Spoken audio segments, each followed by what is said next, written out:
What's up, everybody? We are back again with another episode. I literally just got back into town from Montana. So, we are doing it in the kitchen area. Our kitchen area is nice, so I don't really mind it that much. Yeah, Montana was very like one of the most beautiful places I've ever been, but like zero food. It was literally a challenge for us to find food, especially because the first night we got in later, and then we had to go. I had to go do some golf stuff, and we didn't finish until like 10, and then we drove up. We were staying in Big Sky to our cabin, and our cabin's like 40 miles away from everything. And it was just, we got there and we're like, all right, so could we get room service? They're like, no, it's closed at 10. We're like, all right, well, what restaurants around here are open? They're like, oh, nothing. Everything closes at 10. And we're like, all right, where's the nearest gas station? Oh, the gas stations close at 10 as well. So, like, then we're on Yelp, looking for food. The closest food is like a Taco Bell that's like a 2-hour drive away. And it was wild. And then so we went to the hotel because there's like hotels right next to us. We weren't in a cabin. We were like in a hotel-ish cabin. But there was like a bunch around us. We went to the next door one. Nothing was open there. We went to 3 different ones. Nothing was open. And we were very mad because we were all starving. And then someone said, hey, one of the vending machines has top ramen cup of noodle in it. So we had cup of noodle for the first night dinner, and second day it was a long story. Whatever, go check out all the other stuff I do, and you'll hear that story. But the fights last weekend were very good. Like I said, sometimes those sleeper cards, don't really or those cards that don't have like a big name on them or like huge. They usually do well because those guys are trying to make their names. You know what I'm saying? They're trying to get people interested in watching them fight. So usually, like it's they're performing like very, very highly, and there's a lot of finishes sometimes and stuff like that. But we'll get into it quick. Holm, Bueno Silva, Bueno Silva won. She like that with that standing choke. It was pretty cool actually to see. I thought she was gonna win. I think Holly is just kind of like I said in the last one, just kind of towards the end of her career. I know she wins still and stuff like that, but it's just with all these people, once you get to a certain age, I thought she was 40, she's 41.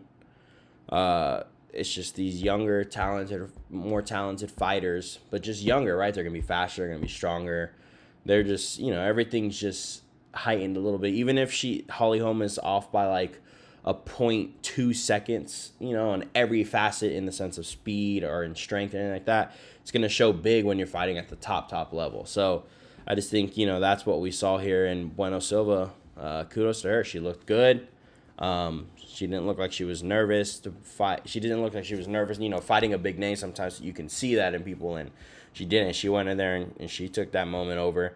The second fight, the co-main event, which was like the more controversial one, right? It was a split decision.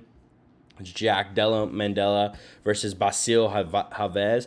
I didn't even know who this Basil guy was. I knew he took the fight very short notice. But then, like, when he was walking out and, like, people were posting, like, he trains with, like, Kumaru and Gaethje. So I checked his Instagram as he's still walking out. I was like, oh, this guy, like, trains with really good people. Like, this should be very interesting. And it was. I mean, it was a split decision for Jack. But, man, like, I wouldn't have been surprised if Basil won. I mean, in the moment, honestly, I thought Basil had 2-1 on Jack, I'm not particularly like, it was a robbery, They gave it to Jack. I could see why, he landed a lot more strikes, and I felt like his strikes were more damaging. But Basil had so much control time. He did land some really good strikes himself. The takedowns were there. He didn't land all of his takedowns, but he still, he was pressuring. He had control time.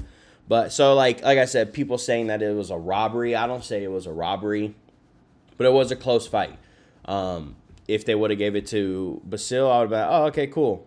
And then they gave it to Jack, I was like, yeah, okay, makes sense. Like, there's definitely ways that you could see that both won that fight. So that was an amazing fight, though. I'm glad they got fight tonight. Shout out to Basil, dude. That guy took that fight on 3 days' notice, and I mean, he did work that guy's going to be a freaking monster. I'm excited to see him fight again because seeing him have a full training camp. 3 days, he went 3 rounds. Pressure was intense, and man, he just did that thing, man. You have Francisco Prado versus Ottoman. I thought Ottoman, I talked high on Ottoman, but I mean, he lost. Played simple. I mean, I don't know. Sometimes, when people start coming around, they look very good, and then they start, they just, sometimes people hit these walls, and they're just never able to come back from it. And I'm not saying that he'll never be able to come back from it, but it's just, maybe they're not the top. It's like a hype train thing, right? There's always a hype train until they get stopped, and then we see how they really are going to be. And, I just feel like Ottoman, I don't know what needs to change, but kudos to Francisco. He did work. And other than that, I mean, the next big one, right? Terrence McKinney lost against this Nazim guy. The Nazim guy is good. I remember saying, I think I said Terrence was going to win, but Nazim is really good, man. And I know I saw him. He was on the Contender Series, but that's what it was. He trains with, like, Aljo and now them. So I was like, that's what it was. I was like, I knew he was really good. I just forgot which team he was training with. And then the Norma Dumont, Chelsea Chandler. Everybody knows this one. She did the sprint. She literally turned around Chelsea and just, like, literally sprinted. I guess she trains with, like, Nate and them. And you can kind of see that style in her. I didn't know that. But after I found that out, I was like, oh, yeah, you could definitely see it. Like, she even almost makes, like, the same facial gestures as Nate and them. But Norma Dumont, kudos to her, man. Like I said, we saw her training at the PI. She's a beast. So I was not surprised with that. But, yeah, this fight card this weekend, let's get into this one. We got Aspinall and Tybura out in London. This is a good fight card. And usually those London cards always do well. And we got some good fights on this one, man. I'm excited. We're just going to get straight into it. Tom Aspinall, Marcin Tybura. This is why Tom Aspinall is going to win. Tom Aspinall, I don't know if you guys see this right. He's 6'5". He weighed in at almost 260. He's a big-ass dude, but he has literally everything. He has good ground game. He has good striking. He's very powerful. He's super athletic for being so big. If you watched my old show, I was always very high on Tom Aspinall, saying that he would probably be the next champ. And it doesn't look like Jones is going to be there that long, in the sense like he's probably going to retire. Not that he's going to like lose or anything, but and now with Francis gone, dude, like Tom Aspinall, I mean, mark my words. If I'm wrong, I'm wrong. But I'll say it here now, I think he's your next heavyweight champ. He's so good. I wish that Curtis Blades fight would have played out. I mean, obviously he's coming back from a knee injury, and he says he feels really well. But, man, I really hope Tom Aspinall gets it done, man. And I think he's going to. I think we're going to see like a first or second round knockout, honestly. Because he's so big and so powerful that I think it shocks some of these guys. And Marcin Tybura is not a small dude himself.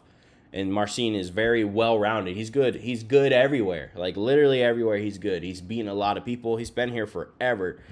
But Tom Aspinall is just that. He's the young dude. He's the young lion in the division. And, man, I can't wait to see, because I have a feeling that he'll be your champ. And he could possibly even break that record of defending that belt 3 times. I'm saying it right here, right now. We got Molly McCann, Meatball versus Julia Storlienko. They're both coming off of losses. Julia had that one, I believe it was her, she had that one scare. She had that weigh-in. She, passed out. Obviously, everybody knows Molly Meatball McCann. She's, Patty's right-hand girl.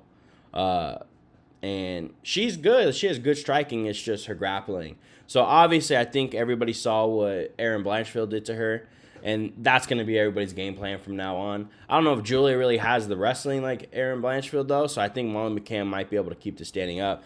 And I think she'll piece her up, honestly. I think Molly McCann's going to win this fight.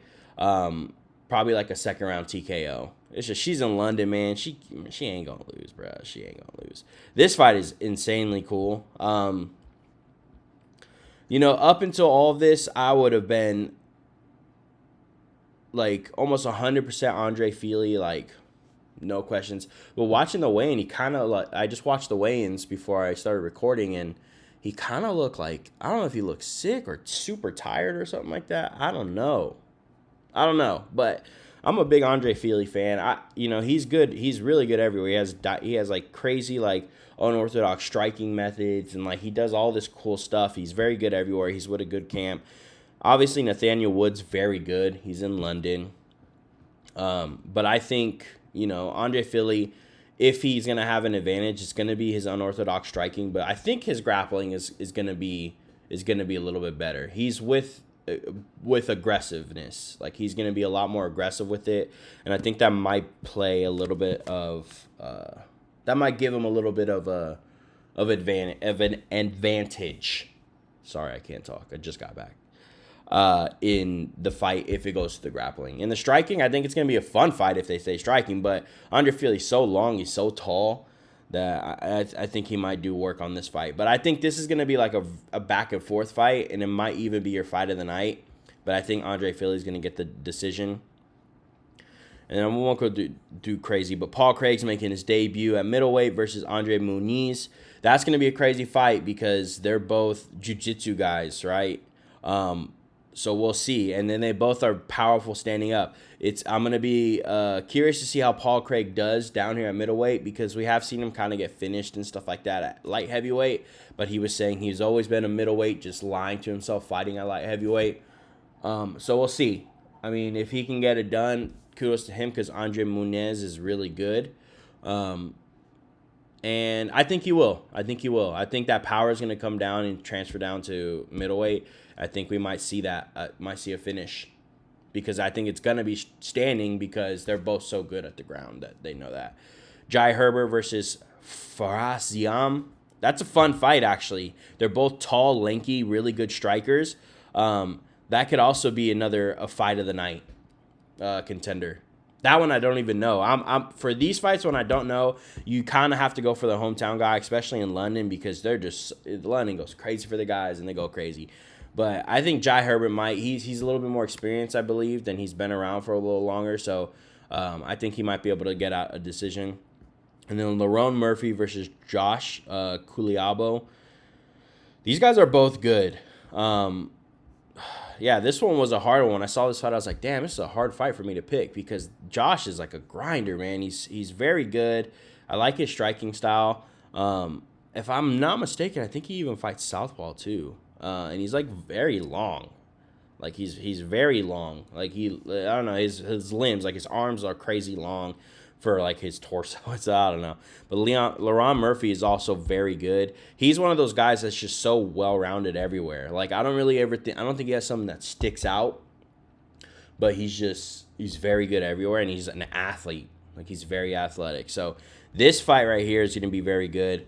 Man, I think I'm gonna have to go with Lerone. He's very good. He showed he can go everywhere, ground game. He has good knockouts. He can time stuff very well, so his IQ is very good as well. So I think Lerone might take this fight decision. But other than that, the fight card's good, man. You got Davey Grant on here. You got Danny Roberts. Shout out Johnny Parsons. We went to his gym when we were out there in Vegas. I don't know if this fight is still on, Mark DeCasey. If it is, that's an amazing fight. Yeah, man, it's a lot of good fights on here. You got we have Brian Bam Bam Barberina. So very, very good fight card. I'm excited for it. Next weekend is the big one with Justin Gaethje and Dustin Poirier. And then you have Jan Blachowicz and Alex Pereira. That fight card I'm very excited for. Yeah, it's UFC's putting on some amazing cards right now, and it's very exciting. Every once in a while we're gonna get this fight cards from like last weekend. But like I said, if you're new in fighting, or if you're getting into it or whatever like that, those fight cards you also need to watch, because like I said, normally those fight cards that don't have all these big names that everybody knows, stuff like that. Those fights are amazing, because it's the young guys, the guys that aren't ranked, the new guys that are new to the UFC, or people that have been here for a little bit and winning some, and they're trying to get that name. They're trying to get their name pop. So those fights, a lot of times you see amazing fights or finishes, submissions, knockouts. You see that type of stuff there. And, those fight cards are good. But then you get a fight card like this. This is a fight night. This card is stacked. And then next weekend, obviously, is the pay-per-view. I mean, the fight cards for the rest of the year, or even that they just have lined up, are just insane right now. They just announced freaking Charles Oliveira and Islam #2, and then it's Leon Edwards versus Colby Covington, which I don't know why Colby Covington gets the title shot, but whatever. And UFC is just doing the thing right now. So if you are getting into MMA and you're starting to watch UFC, this is a good time because all the fighters are good. All these young and upcoming guys are so good. The fight cards are good. The crowds are wild. It's a good time to be a fight fan. I'm excited for it. And the rest of the fight cards this year is going to be insane. So make sure you like, comment, subscribe. Who you think's going to win? This one's a little short, but boy just landing. I got to get some rest and stuff like that. I've been home in my bed maybe 3 times in the past month. Okay, Arizona, Vegas, Arizona, Montana. Before that, I was in Colorado. And then, I was supposed to go to Boston this week, but I was just like, I think I'm gonna rest this trip, which is cool because I need to just rest a little bit. Been heavy making content, pushed out a lot of content for Super Rare, been pushing out a lot of content with my other stuff, so it'll be nice to just have a little break to just stay at home. Still gonna be having to make content, but at least I'm at home relaxing, so make sure you like, comment, subscribe, and tell us who you think's gonna win. You know what I'm saying? We out.